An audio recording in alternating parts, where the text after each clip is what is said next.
ولقد سبقت كلمتنا لعبادنا المرسلين. It is the most important story in the country. The next major war for the United States is with ISIS. But what media and politicians are not telling you the truth about, where ISIS came from, who created them, and why before one more dollar is spent, one more American life lost, you need to know the truth.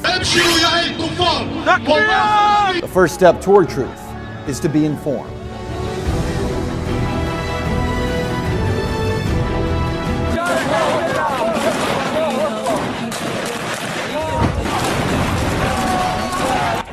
The name ISIS is one that every American knows by now. The biggest threat to our national security since Al-Qaeda, right? They are a brutal, savage group known for public beheadings and mass executions. They are the face of the new war on terror. Right now, the U.S. military is conducting airstrikes in Syria in a supposed attempt to take out ISIS targets. Meanwhile, the White House and military leaders are talking about possible boots on the ground in Iraq again, only 3 years after the war in Iraq was declared over. In fact, this war, according to former Defense Secretary Leon Panetta, could last for decades. I think we're looking at kind of a 30-year war history here. Allahu Akbar! So who exactly is ISIS, and where did they come from? It's entirely a creation of the United States' behavior in Iraq. That's how we got to where we are, because of war, because of occupation, because of torture. For answers, we traveled to Los Angeles to meet with Angela Keaton, the founder of antiwar.com. We destabilized and wrecked Iraq. I mean, it caused it to fail miserably, and that's entirely the responsibility of the United States government. There's no one else at fault there. I mean, as horrible as Saddam Hussein was, Iraq was not unstable. It was a functioning country as much as those sorts of things go, and was not a particularly horrible hellhole if you were a religious minority. To understand where ISIS comes from, you have to understand two storylines. The first is what Keaton just said. When the U.S. first went into Iraq, we blew the country apart. We destroyed the government, toppled Saddam Hussein, destroyed infrastructure, and most importantly, left behind a power vacuum, one that would have never have existed had Hussein not been overthrown by the U.S. government. Daniel McAdams with the Ron Paul Institute says this is an historical fact that media just won't discuss. All of this has to do with U.S. action in the region, which destroyed the infrastructure, which destroyed Iraqi society, which destroyed the government. You had a lot of people who lived under Saddam Hussein, who may not have been as happy as larks. Nevertheless, they were living somewhat normal lives. The U.S. put a government in power in Baghdad that all of a sudden was their enemies, that treated them very, very badly. Now that is the easy part of the story. The U.S. created conditions in Iraq where ISIS could get its start. But here's the other storyline that you have to understand, that even with Saddam gone, ISIS still couldn't have risen to power had it not been for what happened next. ISIS actually began as a small insurgent group in Iraq in 2006. They had no money, no real ability to recruit, but they did work to create very limited problems for the U.S. military. It wasn't until 2009 that ISIS shifted its focus from Iraq, where it was largely unsuccessful in developing a foothold, and focused on the civil war in Syria. Even there, ISIS struggled to gain any foothold because the two largest groups fighting against President Bashar al-Assad were al-Nusra Front, or Al-Qaeda, and the Free Syrian Army. Then came a pivotal moment that most Americans aren't even aware of. In June of 2013, a northern general for the Free Syrian Army spoke out on Al Jazeera Qatar and stated that if international forces did not send weapons, the rebels attempting to overthrow Syrian President Bashar al-Assad would lose their war in just 1 month. Well, only months before, I had personally confronted President Obama about why the U.S. was covertly funding those Syrian rebels. And yet there's some concern about the U.S. funding the Syrian opposition when there are a lot of reports that Al-Qaeda is kind of heading up that opposition. How do you justify the two? Well, I share that concern, and so what we've done is to say we will provide non-lethal assistance to Syrian opposition leadership that are committed to a political transition, committed to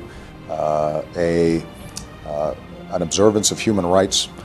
We're not going to just dive in and get involved with a civil war that in fact involves some elements of people who are genuinely trying to get a better life, but also involve some folks who would, over the long term, do the United States harm. So even as the president acted as if he was being careful, politicians like Senator John McCain demanded action. So it's a totally unfair and unbalanced fight. And now the rebels are the freedom fighters, the Syrian National Army are being beaten every place around Syria because of the overwhelming firepower, and air power is really the deciding factor. So you've got to take their air power out of it. You've got to have a safe zone where they can operate, train, and equip. And we've got to turn this thing around. So what happened? Well, within just a matter of weeks of that Syrian general making his plea for international help, the U.S., the Saudis, Jordan, Qatar, Turkey, and Israel began providing weapons and training and money to the so-called rebel Free Syrian Army. By September of 2013, American media outlets, including CNN and the Washington Post, were reporting that CIA-funded weapons had begun flowing to Syrian rebels. The weapons were not American-made, but funded and organized by the CIA. The artillery was described as light weapons, some anti-tank weapons, and ammunition. But where it all fell apart, weapons that the U.S. insisted would be used by freedom fighters would be in less than 1 year in the hands of ISIS fighters. So where were these fighters coming from? Actually, from the Free Syrian Army, the group that John McCain insisted would help the U.S. to overthrow Assad. That same group actually giving weapons, selling weapons, and sending fighters to join with this new group called the Islamic State. It was in June of 2014 when suddenly, after being a no-name group in Syria, that ISIS emerged, heavily armed and trained by U.S. and coalition special forces, making a dramatic entrance by crossing back over the Syrian border into Iraq, capturing Mosul and much of the northern part of the country. One of the most important facts that mainstream media ignores time and time again is that ISIS was able to grow so fast because of all the U.S. military equipment they were able to seize, equipment that our military left in Iraq, truckloads of Humvees, tanks, and weaponry that instead of taking or destroying, the U.S. government simply decided to leave behind. Even when the U.S. government knew that ISIS fighters were capturing that equipment, for crying out loud, these guys were posting pictures of themselves driving and standing on U.S. military equipment, making video of themselves with it. We did nothing. Why? How is it the U.S. had no idea that this threat was coming? How many billions do we spend? Maybe $100 billion on the total intelligence community budget over the year.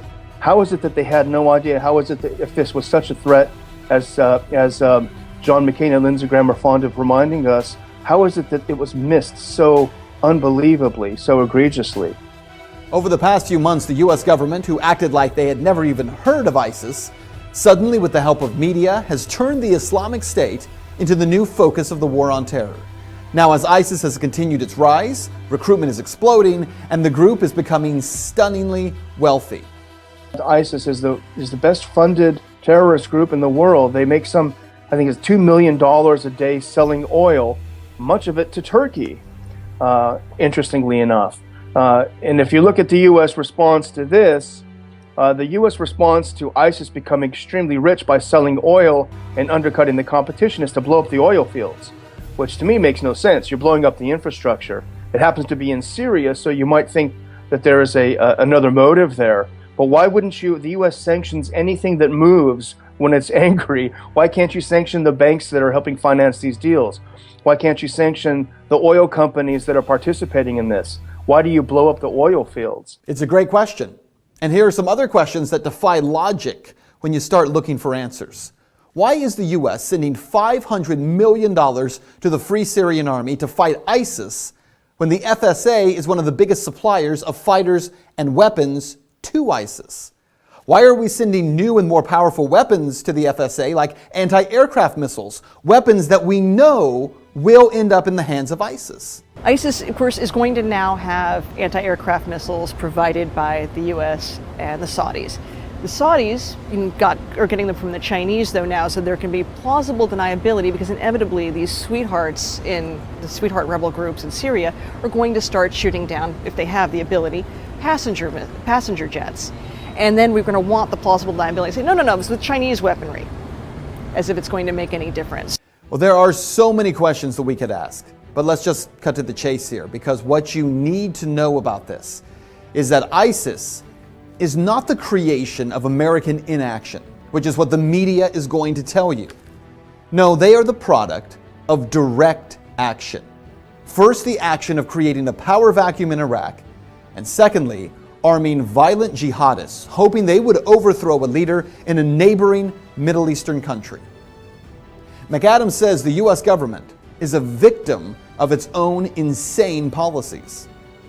Well, I think the U.S. is really a hostage to its own regime change philosophy. The U.S. is very good at blowing things up and destroying societies, but it is very, very bad at putting them back together. Is that true? Well, you decide. Fact. Our government armed Osama bin Laden and the Mujahideen in Afghanistan and created Al-Qaeda. Fact. Our government helped supply Saddam Hussein chemical weapons for him to use against Iran in 1980, and then overthrew him in 2003. Fact. Our government trained rebel fighters in Syria who would become the group today known as ISIS, or the Islamic State. We have watched them commit every violent atrocity that you can imagine to people living in Iraq and Syria. And now we want American taxpayers to fund a 30-year war against them.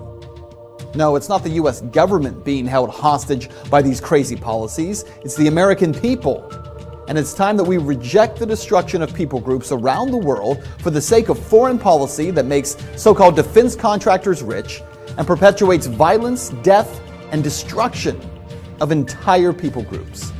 Because humanity is greater than politics.